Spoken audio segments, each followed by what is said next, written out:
as we get closer and closer to the 49er game, we're trying to figure out what the Seahawks need to do better. I think everyone agrees on one thing, and that is the offensive line has to have a better game, has to have maybe a smarter game is the way to put it. Yeah, I mean, listen, let's give the Panthers credit. That's a top 10 defense of last year, and they look like they're on their way to being that again. But the offensive line wasn't good, which in turn made the running game absent, which in turn put all of the pressure on the passing game. And luckily, Russell Wilson was able to come through with 300-plus yards and the crucial touchdown. But, you know, if the offensive line plays the way they did against Carolina, if they do that against the 49ers, the Seahawks are going to lose.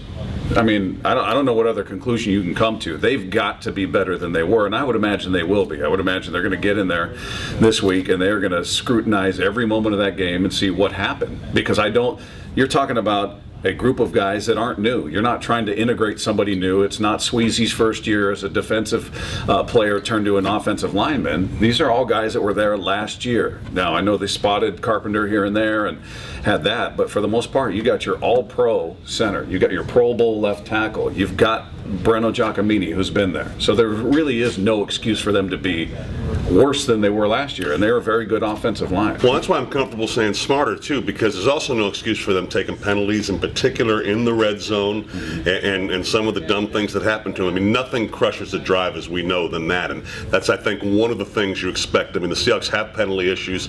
There are going to be some areas where they're always going to have them, I think. I think you're going to see them called on the corners and things like that. But with a veteran, experienced offensive line that's been together, that's a place where you can really dodge them, and it's a place where they'll need to dodge them.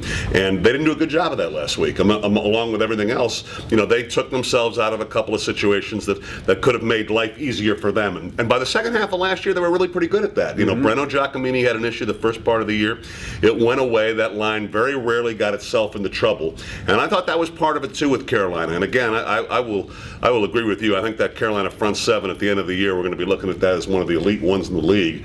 But that doesn't change the fact that you could play smarter if you're the Seahawks line, not make mistakes, and you should be able to because of all the experience you have. Yeah, and as good as that line is, how good is San Francisco? You've got Justin Smith, you've got Aldon Smith, you've got Patrick Willis, you've got a lot to contend with there. Not only is it your hated rival in the 49ers, but in my estimation, it's a higher caliber team. It's a higher caliber defense that you're facing. So you've got to have your ducks in a row there, and I have no doubt that they will. Yeah, play smarter, that's all.